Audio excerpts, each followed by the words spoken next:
RRI, Radio Tangga Bencana COVID-19.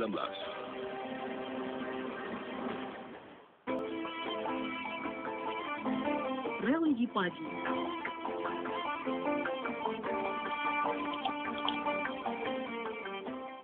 Assalamualaikum warahmatullahi wabarakatuh. Selamat pagi pendengar RRI dimanapun Anda saat ini berada. Kita masih bersama tentunya untuk siaran pagi ini, dan saat ini kita sudah terhubung dengan narasumber kita Religi Pagi, yaitu ada Pak Ustadz Haji Miftahul Huda MPDI, ya, yang mana untuk hari ini kita akan membahas dengan tema siapa yang menanam niscaya akan memetik hasilnya. Halo, assalamualaikum, selamat pagi Pak Ustadz. Waalaikumsalam, selamat pagi. Bagaimana kabarnya Pak Ustadz? Sehat? Alhamdulillah sehat. Sehat ya Pak Ustadz ya, Alhamdulillah. Semoga kita selalu diberi kesehatan, kekuatan yang masih di tengah pandemik tentunya Pak Ustadz ya. Iya betul. Oke, Pak Ustadz, tema kita hari ini siapa yang menanam, dia yang akan menuai hasilnya atau memetik hasilnya, seperti itu Pak Ustadz ya. Iya Bu Esti. Oke, baik, sebelumnya Pak Ustadz, di awal perjumpaan kita untuk paparan awalnya silakan terlebih dahulu, dan nanti kita akan berdialog dengan pendengar yang akan bergabung bersama kita di Religi Pagi. Silakan Pak Ustadz. Assalamualaikum warahmatullahi wabarakatuh. Innal hamdalillah wassalatu wassalamu ala Rasulillah wa ala alihi wa ashabihi wa mawalah, la haula wala quwata illa billah. Rabbi syrah li sadri wa yassir li amri wahlul 'uqdatam min lisani yafqahu qawli, amma ba'du. Pendengar RRI yang dirahmati Allah, dalam sebuah mahfudhat mahfudhat itu adalah kata-kata mutiara yang ini diungkapkan oleh ulama ulul albab, mereka yang dekat kepada Allah. Beliau menyampaikan, man yazra yahsud, siapa orang yang menanam niscaya dia akan memetik. Kata orang Jawa itu mengatakan ngunduh uwaing pakarti. Itu artinya orang yang menanam nanti dia sendiri yang akan memetik. Ungkapan ini sangat luas sekali artinya dari berbagai sisi kehidupan. Di sini saya ingin menyampaikan kehidupan seseorang. Maksudnya ada orang yang hidup seperti itu. Hidupnya itu dia menuai apa yang telah ia tanam dulu-dulu sebelumnya. Makanya Allah Subhanahu wa taala itu mengingatkan, wa qadha rabbuka alla ta'budu illa iyyahu wa bil walidaini ihsana. Allah mengingatkan kepada kita jangan sampai kita ini tidak menyembah Allah. Kita disuruh menyembah Allah. Allah ta'budu illa iyyahu, jangan kalian menyembah kecuali kepadanya. Kemudian setelah kita menyembah Allah, kemudian urutan selanjutnya adalah wabil walidaini ihsana. Dan untuk kedua orang tua berbuatlah baik. Sekarang pertanyaannya, untuk apa kita kok harus berbuat baik kepada kedua orang tua? Nah, ini pertanyaan penting ini. Kenapa kok kita harus berbuat baik kepada kedua orang tua? Karena kita sendiri nanti bakalan tua. Kita anak berbuat baik kepada kedua orang tua karena kita sendiri punya anak yang kemudian kita sendiri nanti bakalan jadi orang tua. Kenapa kok begitu? Pendengar RRI yang dirahmati Allah, apa yang kita lakukan kepada orang tua kita nanti, artinya apa yang telah kita lakukan kepada orang tua, begitulah nanti anak-anak kita akan memperlakukan kita. Itu yang disebut dengan ngunduh uwaing pakarti. Itulah yang disebut dengan man yazra yahsud, siapa orang yang menanam niscaya dia nanti akan memetik. Kalau ada orang hormat sekali kepada orang tuanya di saat dia sudah punya anak, maka nanti anak-anaknya pun juga akan hormat seperti itu. Siapa orang yang menebar kasih kepada orang tuanya, nanti dikala dia tua, anak-anaknya juga menghamburkan kasih sayangnya kepada dirinya.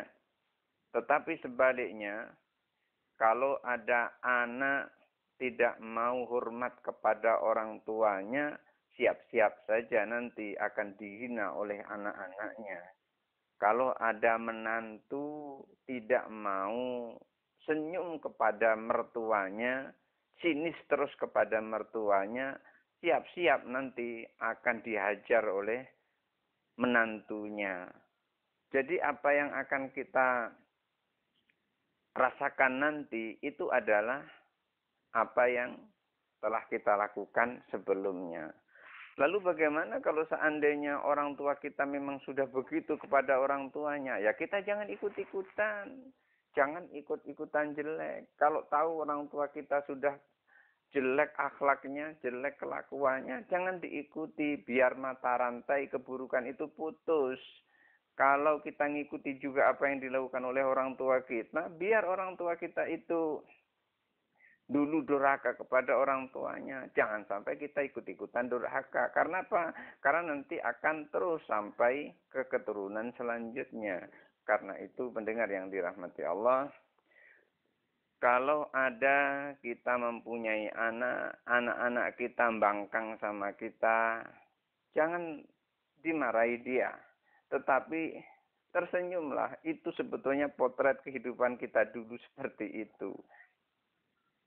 Kalau kita dulu baik kepada orang tua kita, seumpama kita dulu betah di pondok, kemudian anak kita betah di pondok, nah itu sudah pas, sudah sewajarnya begitu.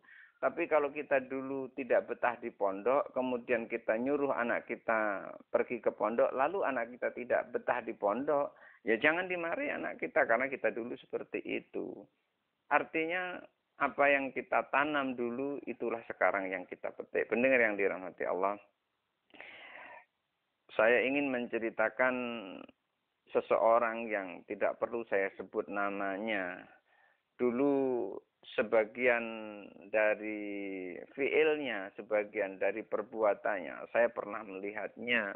Dan memang perbuatannya itu, ya yang pernah sempat terlihat itu jauh dari terpuji. Kemudian sekarang pun apa yang dia dapatkan itu persis seperti apa yang dia lakukan dulu. Sehingga dia memiliki beberapa anak. Ketika pergi ke anak yang pertama, istrinya melengos kepadanya, tidak suka, seakan-akan dia merupakan virus yang akan mengganggunya. Begitu ketemu anak yang kedua, tidak ditegurnya oleh menantunya. Itu pun sama seperti yang pertama. Kemudian begitu datang anak yang ketiga, juga demikian. Kecuali anak yang keempatnya. Tetapi apa daya, anak yang baik ini kemampuannya pun juga tidak mendukung. Karena itu, pendengar yang dirahmati Allah, kalau kita memiliki anak, dan anak kita antara satu dengan yang lain tidak akur, itu juga sebetulnya adalah buah dari apa yang kita lakukan dulu. Kenapa? Karena apa yang kita lakukan dulu itu sering membeda-bedakan anak. Kenapa kok nggak boleh membeda-bedakan anak? Iya, karena dibedakan itu sangat tidak enak. Dibedakan itu sangat tidak enak. Contoh, kalau ada seorang suami kemudian dibedakan oleh istrinya. Misalnya begini, Mas, apa dek, kita ini hidup berumah tangga kan sudah lama. Iyo, emang kenapa aku melihat kakaknya Mas itu walaupun sudah tua itu kok masih kelihatan gagah begitu, berbeda dengan Mas. Ini Mas kelihatannya itu kurang gagah, berbeda sekali dengan kakaknya Mas itu. Lalu apa yang dijawab oleh suami yang seperti ini? Iya deh, aku sadar aku ini jelek, beda dengan kakakku. Kakakku memang orangnya gagah, maka istrinya pun cantik, nggak seperti kamu. Nah, akhirnya kan begitu. Akhirnya juga nggak enak yang disampaikan oleh suaminya. Si istri pun ketika dibeda-bedakan juga tidak senang. Misalnya begini, Bu, ngapo, Pak? Aku kemarin kan ke Sarolangun, lalu aku ketemu adikmu yang Siti itu loh. Oh, yang itu. Emang kenapa adikku Siti? Masya Allah, aku mampir ke rumahnya, adikmu Siti itu menyambut aku dengan senyum, kemudian aku dikasih makan. Masya Allah, masakannya enak sekali, sambelnya itu. Aduh, nggak bisa lagi dibayangkan saking enaknya. Kira-kira si istri diomongi begitu senang apa tidak? Tidak. Dia akan menjawab. Dia akan menjawab pada suaminya. Iya Pak, aku tahu kalau Bapak itu dari dulu naksir sama Siti. Makanya Bapak senang di tempat Siti. Ngapa ndak mati sekalian di rumah Siti sana? Nah, kan nggak enak seperti itu. Dibeda-bedakan itu tidak enak. Jadi orang tua jangan sampai membeda-bedakan anak. Sekarang bentuk anak kita itu menjadi anak yang soleh. Jangan sampai membentuk anak kita menjadi anak yang durhaka. Bagaimana caranya membentuk anak kita itu menjadi anak yang soleh? Untuk membentuk anak kita menjadi anak yang soleh, ya dididik begitu saja. Gimana cara mendidiknya? Biasa-biasa aja mendidiknya. Nggak usah berlebih-lebihan. Nanti malah nggak kuat anak dididik berlebih-lebihan. Biasa-biasa saja. Lalu gimana yang luar biasa? Yang luar biasanya pada saat kita mendidik anak itu, jangan lupa kita juga berbakti kepada orang tua kita. Kenapa kok demikian? Anak yang durhaka, anak yang nakal, itu sebetulnya kurangnya cuma satu. Apa itu? Belum mendapat petunjuk. Dan petunjuk Allah untuk anak kita, itu sesungguhnya nunggu. Apa yang ditunggu? Yang ditunggu itu orang tuanya berbuat baik kepada orang tuanya. Nah, di sini garis besarnya. Yang ditunggu dari petunjuk Allah untuk anak kita itu adalah orang tuanya agar berbuat baik kepada kedua orang tuanya. Kalau ada orang tua sudah bisa berbakti kepada kedua orang tuanya, kemudian ia menasihati sedikit saja untuk anaknya, maka itu akan didengar oleh hati anaknya. Karena apa? Yang menggerakkan hati itu adalah Allah. Kalau ada 2 anak atau 3 anak atau lebih, kemudian anak-anak itu tidak rukun, maka orang tuanya itu adalah sumbernya sesungguhnya. Lalu gimana? Doakan anak itu supaya dia rukun dengan cara ia berbakti kepada kedua orang tuanya. Lalu gimana kalau kedua orang tuanya sudah meninggal? Kalau kedua orang tuanya itu sudah meninggal, doakan setiap sholat, Rabbighfirli wali walidayya warhamhuma kama rabbayani shaghira. Terus begitu, ya Allah, ampuni aku, ampuni kedua orang tuaku sebagaimana, dan sayangi keduanya sebagaimana ia menyayangiku di waktu aku masih kecil. Orang tua yang berusaha untuk berbakti kepada orang tuanya, nanti Allah sendiri yang akan membentuk anak kita. Pertama, anak-anak akan menjadi rukun. Yang kedua, anak-anak ucapannya akan menjadi santun. Yang ketiga, anak-anak perangainya akan selalu menyenangkan kedua orang tuanya. Yang keempat, anak-anak akan selalu merindukan kepada orang tuanya. Sungguh beruntung orang apabila dia memiliki anak-anak merindukan orang tuanya. Sungguh beruntung orang tua apabila ada orang tua selalu merindukan anaknya. Anak pun merindukan orang tuanya. Kedua-duanya sama-sama merindukan orang tuanya. Dalam sebuah riwayat pernah terbaca di situ, apabila ada orang tua rindu kepada anaknya, kemudian pergi ke rumah anaknya dan anaknya itu senang menyambut orang tuanya, maka anak yang senang menyambut orang tua yang datang kepadanya itu pahalanya persis ia mendapat pahala seperti orang menunaikan ibadah haji.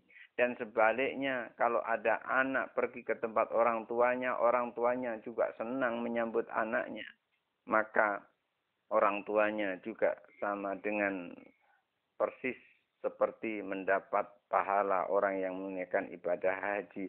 Anak yang sayang kepada orang tuanya, anak yang hormat kepada orang tuanya, orang tua yang sayang kepada anaknya, masing-masing dikasih pahala oleh Allah, dikasih ganjaran oleh Allah, dikasih piala oleh Allah berupa seorang yang telah menunaikan ibadah haji. Tetapi itu bukan berarti hajinya sudah gugur, itu hanya pahalanya saja. Pendengar yang dirahmati Allah, untuk itu mari supaya anak-anak kita ini banyak berbakti kepada kita, kita dulu berbakti kepada kedua orang tua kita. Supaya anak kita lembut ucapannya kepada kita, mari kita berlembut-lembut berucap kepada kedua orang tua kita. Supaya anak kita menghargai kita, mari kita hargai orang tua kita. Supaya anak-anak kita menghormati orang tua, mari kita hormati orang tua kita. Supaya anak-anak kita itu menyayangi kita, mari kita sayangi orang tua kita. Mudah-mudahan kita bisa menyayangi orang tua kita, sehingga anak-anak kita pun akan berbakti kepada kita. Saya kembalikan lagi kepada Mbak Hesti. Oke, baik Pak Ustadz. Artinya memang apa yang betul seperti tema kita, apa yang kita tanam itu yang kita tuai Pak Ustadz ya. Iya. Oke, baik untuk Anda pendengar dimanapun saat ini, program khusus RRI Radio Tanggap Bencana COVID-19 di Tatanan Kehidupan Baru, Religi Pagi bersama saya Sulanari dan juga Pak Ustadz Miftahul Huda ya. Dan Anda boleh berpartisipasi di Religi Pagi hari ini di line telepon kami 0741 63482 ya, atau juga bisa mengirimkan pesan singkat di WhatsApp kami 081174399090. Oke, sepertinya ada yang masuk Pak Ustadz, kita terima dulu. Oke. Halo, Assalamualaikum, selamat pagi. Assalamualaikum. Dengan siapa di mana Bapak? Pak Ujang di Jembatan Mas. Oke, Pak Ujang di Jembatan Mas. Pak Ujang, ada Pak Ustadz kita Miftahul Huda, silakan langsung pertanyaannya kepada beliau, silakan. Assalamualaikum Pak Ustaz. Waalaikumsalam warahmatullahi wabarakatuh. Jauhin suara Pak Ustaz. Kalau saya telepon di radio sekarang jadi rumah kan jauhin suaranya. Iya. Iya, benar. Nah, saya nanya gini Mas Ustaz. Bapak tadi bilang saya dengar mula-mula saya dengar dari dia kan banyak menabur, banyak memetiknya gitu kan. Siapa yang menanam dia akan memetik ya. Nah itu jadi seperti orang menyalon bupati atau gubernur. Nah itu jadi dia menyiram, habisnya dia masuk penjara korupsi. Bagaimana Ustaz? Tolong jelaskan. Terima kasih. Assalamualaikum. Oke, waalaikumsalam warahmatullahi wabarakatuh. Baik Pak Ustadz, silakan untuk jawabannya ya dari Pak Ujang. Iya, itu juga sama saja itu. Karena dia menabur benih-benih korupsi, maka dia akan memetik hasilnya korupsi. Itu sama saja. Makanya kita harus berhati-hati. Kenapa? Kullukum ra'in wa kullukum mas'ulun an ra'iyati. Setiap kamu adalah seorang pemimpin dan setiap pemimpin itu akan dimintai pertanggungjawabannya. Dan ini pertanggungjawaban baru di dunia, belum pertanggungjawaban belum di akhirat. Nah, di akhirat kan gitu. Di dunia bisa jadi salah, tapi di akhirat tidak akan pernah salah. Alaihissallahu bi ahkamil hakimin. Bukankah Allah itu seadil-adilnya hakim? Tidak akan pernah setitik pun terlewatkan dari pantauan Allah. Jadi begitu Pak Ujang. Oke, baik. Pak Ustadz, ada penelpon yang masuk lagi, kita angkat lebih dahulu. Halo, Assalamualaikum, selamat pagi. Halo. Waalaikumsalam warahmatullahi wabarakatuh. Bapak, halo, dengan Bapak siapa di mana? Dari hamba Allah di Badan Hati. Oke, Pak boleh dikecilkan sedikit volume radionya agak storing. Halo. Halo. Oke, dengan hamba Allah di Batanghari ya. Silakan langsung pertanyaannya kepada Pak Ustadz kita. Assalamualaikum Ustaz. Waalaikumsalam. Batanghari di Kaos ya? Halo, Ya, Batang Hari Muara Bulian. Muara Iya, Budian. iya. Bapak boleh dengerin kita dari handphone aja. Agak delay kalau Bapak dengar dari radio juga. Halo. Ya. Oke, Tapi silakan. Di sini terang, Bu. Oke. Boleh menjauh sedikit dari radio monitornya, Bapak? Ya. Mhm. Ya. Oke, silakan pertanyaannya. Saya ingin bertanya dengan Bapak menyangkut masalah sholat. Iya, ya, silakan. Saya ini sholat isya saya kadang-kadang jam 3 malam. Mhm. Iya. Jadi saya itu setelah sholat isya, saya tidak tidur lagi, saya langsung sholat tahajud. Oke. Mm. Mhm. Setelah tahajud, saya sholat witir 3 rakaat. Mm. Jadi macam mana itu Pak Ustaz? Biasanya katanya harus tidur dulu baru tahajud. Oke, Sedang baik. saya, ya. Enggak, sholatnya jam berapa? Sholatnya jam berapa? Kadang-kadang malam Pak jam 1 Sebelumnya belum tidur. belum tidur. Jadi mengakhirkan sholat isya gitu ya? Ya, Mm-mm. langsung saya tahajud. Mm-mm. Setelah saya tutup dengan witir. Mm-mm. Bagaimana sholat saya itu? Oke, baik. Terima kasih Bapak pertanyaannya. Ayo itu dulu. Assalamualaikum. Waalaikumsalam warahmatullahi wabarakatuh. Baik Pak Ustadz, ini terkait mengenai sholat Pak Ustadz ya. Banyak yang sering menanyakan seperti ini Pak Ustadz. Gimana hukumnya? Silakan. Iya. Pak hamba Allah yang dari Budian. Kemarin saya juga pernah ngisi di Sridadi, di situ rame, ada pengajian selapanan.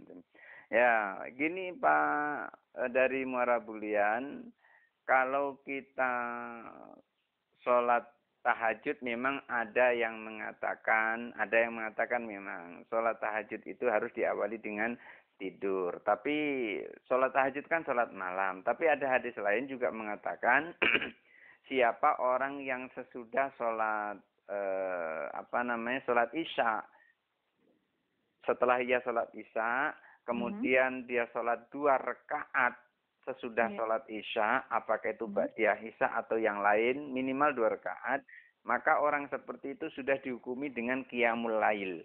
Makanya di dalam kitab Al-Muhaddab fi Fiqh Syafi'i, Imam Syirazi menyampaikan hadis-hadis Rasulullah Shallallahu Alaihi Wasallam bahwasanya kalau kita dikhawatirkan nanti malam itu kita tidak bisa bangun untuk sholat malam, maka di situ dianjurkan sholat sunnah sesudah sholat isya, kemudian ditutup dengan witir, seumpama 1 witir atau 1 rakaat, maksudnya 1 rakaat witir atau 3 rakaat witir atau 5 rakaat witir. Jadi terserah kita mau berapa. Yang dilakukan oleh beliau ini sudah benar ini. Jadi karena walaupun tidak harus setengah malam, misalnya tidak harus jam 1 malam, begitu masuk waktu sholat isya, lalu setelah sholat isya melakukan tegak 2 rakaat misalnya nih 2 rakaat sholat isya, kemudian ditambah dengan witir, karena ada sebuah hadis, dan hadis ini agak ekstrim bunyinya dalam kitab Al-Muhadzab itu. Jadi man la yutiru falaisa minni, siapa yang tidak mau witir itu bukan dari golonganku, bukan dari umat Nabi Muhammad. Ada yang seperti itu, saking dikuatkannya witir itu. Jadi Pak yang dari hamba Allah, betul itu. Ketika kita sudah sholat isya, kemudian sholat 2 rakaat sesudah sholat isya, kemudian ditutup dengan witir, maka itu sudah dihukumi sama dengan sholat semalam-malaman. Begitu penjelasan di dalam kitab Al-Muhadzab. Oke, baik. Semoga bisa diterima jawabannya ya, hamba Allah yang dari Muara Bulian, Batanghari, Pak Ustadz ya. Iya. Oke, Pak Ustadz, sepertinya ada penelpon lagi, kita coba angkat terlebih dahulu. Oke, iya. Halo, Assalamualaikum, selamat pagi. Halo, Assalamualaikum, selamat pagi. Ya, Assalamualaikum Pak Ustadz, Oke, dengan Bapak siapa di mana? Pak Abdurrahman Abdurrahman di mana Bapak? di Buluran. Di Buluran. Oke, silakan langsung untuk pertanyaannya kepada Pak Ustadz kita. Iya. Iya, ini Pak Ustadz, kita ini tidak lama lagi nih Pak, nih 2020 nih ada pilkada nih di Provinsi Jambi. Iya, iya, iya. Ya, itu tentang tanggal 9 Desember tuh, kalau tidak salah, tentang pemilihan kepala daerah Provinsi Jambi. Oke. Nah, ini berkaitan dengan pertanyaan Pak Bujang tadi, benar juga tuh Pak Ustadz. Pak Ujang yang di Batanghari ya Pak ya? Oke. Yang di Jembatan Mas. Memang kalau kita lihat Pak, calon-calon sekarang tuh ya sudah proporsional, sudah katakanlah sudah pernah mimpin baik di Kabupaten Provinsi Jambi, semuanya sudah nih, sudah oke. Nah, sekarang kita kalau kata Pak Ujang tadi masalah anggota dewan. Nah, karena itu memang benar Pak. Sekarang tuh kalau ada keinginan tuh semuanya bisa saja bicara. So ini tidak luput Pak. 5 tahun sekali itu dibohongi itu rutin. Dan tiap 5 tahun gitu tuh Pak dinyanyiin oleh calon-calon yang mau duduk di legislatif nih Pak. Tapi ternyata setelah duduk itu ya kena uangnya sudah habis. Nah itu diundang tuh tak pernah datang tuh. Oke. Nah, jadi saya sangat menghimbau kepada masyarakat. Kalau ada di kampung kita tuh yang nyalon tuh pilih orang kampung gitu lah. Oke. Bapak mungkin bisa langsung ke pertanyaan, poin pertanyaannya Bapak. Ya pertanyaannya gini Pak. Nah, gimana kira-kira di dalam hukum agamanya? Karena kita ingin menunjukkan bahwa kita itu mampu dan kita memberi uang kepada pemilih-pemilih tersebut. Nah, gimana itu hukumnya Pak? Baik, kami sudah mendapat poin pertanyaannya. Terima kasih Pak Abdurrahman di Buluran. Oke, Pak Ustadz, ini berkaitan dengan money politik, artinya Pak Ustadz ya? Iya. Artinya 5 tahun sekali pasti ada katanya yang namanya berikan uang kepada rakyat. Nah itu hukumnya seperti apa Pak Ustadz, silakan. Iya, kalau saya memberi hukum itu hukumnya haram itu, money politik itu. Kenapa itu sama memberi dengan dan juga yang menerima? Iya, begitu, yang memberi juga yang menerima. Itu namanya ar-rosi wal murtasi. Jadi yang menyogok dengan yang disogok itu sama-sama masuk ke dalam neraka. Artinya apa? Orang yang memberi di situ karena dia menginginkan suaranya untuk dipilih. Makanya Umar bin Khattab itu dulu ketika dia dipilih, beliau dipilih menjadi khalifah, itu bukan senang dia dipilih. Tetapi justru malah sedih dia dipilih. Kenapa? Karena itu adalah amanah, bukan untuk senang-senang, tetapi di situ adalah untuk mengemban, memikul memikul tanggung jawab. Sehingga ketika Umar bin Khattab itu malam-malam keliling kampung, dalam sekarang itu zaman Pak Jokowi itu namanya belusukan gitu. Ketika belusukan melihat ada keluarga yang menangis anaknya karena lapar, kemudian ibunya tidak masak-masak, itu dimasak. Udah 1 jam, 2 jam ngerebus, enggak masak terus. Yang dimasak batu, kapan mau empuk batunya itu. Sampai kapanpun enggak akan lembut. Enggak akan lembut yang dimasak batu. Akhirnya pulang. Begitu pulang pergi ke Baitul Mal. Begitu sampai di Baitul Mal, diangkat gandumnya itu dipikul oleh beliau sendiri. Lalu pengawalnya itu mengatakan, biar kami saja wahai Amirul Mukminin untuk mengangkatnya. Lalu beliau malah mengatakan, apa engkau sanggup mengangkat bebanku nanti di akhirat? Beliau langsung takut, itu pengawalnya langsung takut dengan demikian. Akhirnya diantar sendiri oleh beliau dan diberikan kepada seorang janda yang anak-anaknya menangis. Ini jadi pemimpin bukan bersenang-senang, tetapi dia jadi pemimpin itu untuk mensejahterakan rakyat. Satu contoh lain lagi, Umar bin Abdul Aziz. Umar bin Abdul Aziz itu dia memimpin itu cuma 2 tahun. Tapi begitu dia diangkat menjadi khalifah, diangkat jadi presiden, diangkat jadi pemimpin, dia bilang dengan istrinya, wahai istriku, engkau pilih aku atau pilih hartaku. Kayak Umar bin Abdul Aziz itu. Kalau engkau pilih aku, tinggalkan semua perhiasanmu. Tetapi kalau kau pilih perhiasanmu, pilih hartaku, engkau pergi dariku. Ada dua Oke, Pak pilihan. Ustadz, kita Ya. tahan dulu sejenak. Ada penelpon yang masuk. Satu penelpon lagi sepertinya Pak Ustadz ya. Iya, iya, Oke. iya. Halo, Assalamualaikum. Selamat pagi.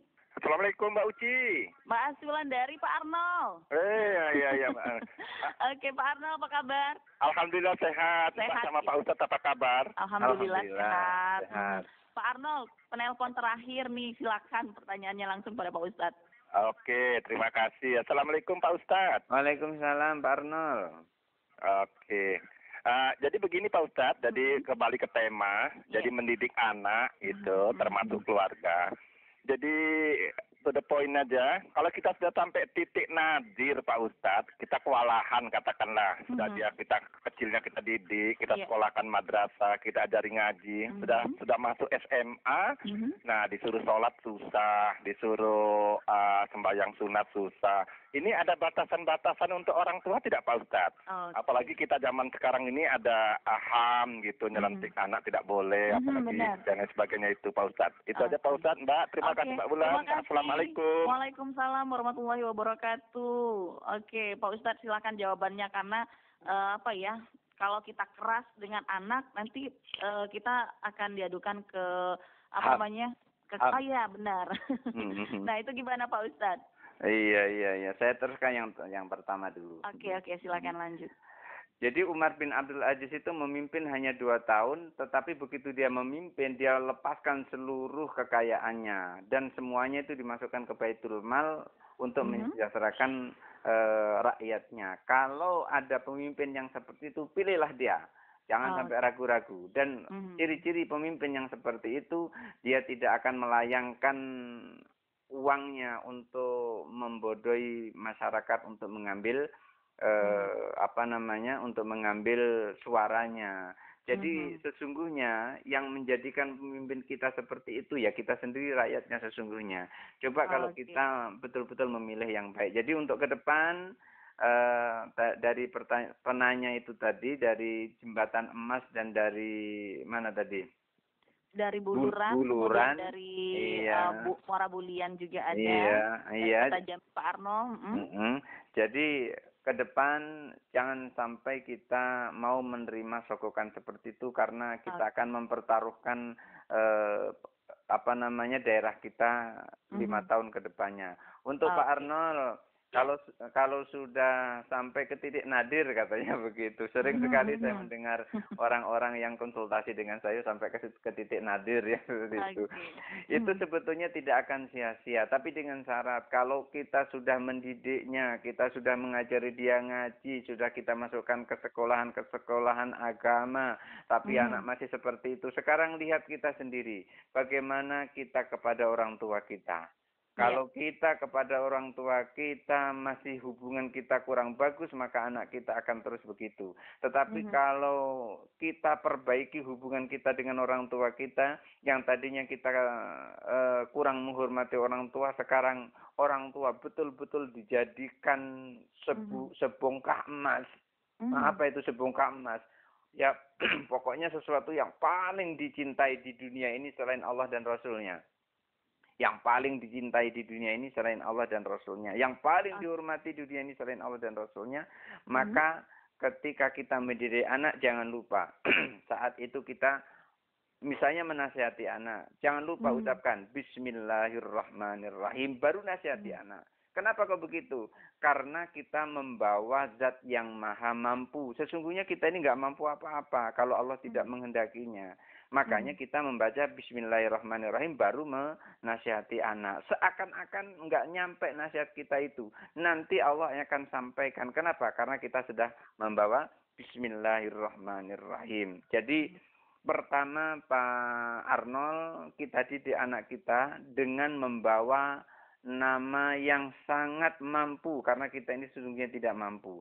Kita membawa nama Allah. Allah adalah zat yang maha mampu untuk merubah sesuatu Lalu setelah itu baru kita nasihati. Setelah itu yang kedua kita lihat bagaimana hubungan kita dengan orang tua kita, dengan mertua kita.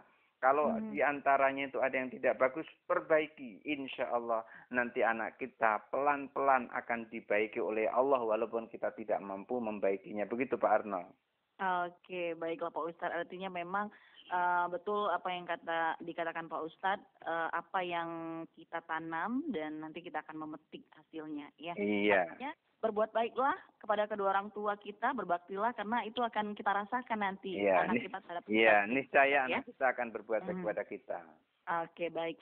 Pak Ustadz, banyak sekali pertanyaan yang masuk via pesan WhatsApp kita, tapi waktu yang tidak memungkinkan Pak Ustadz. Mudah-mudahan nanti di lain kesempatan kita bisa berbagi lagi kepada pendengar RRI tentunya Pak Ustadz, ya. Insya Allah. Terima kasih banyak atas waktunya Pak Ustadz untuk hari ini di Religi Pagi bersama saya Hasulandari di RRI Radio Tanggap Bencana COVID-19 Tatanan Kehidupan Baru.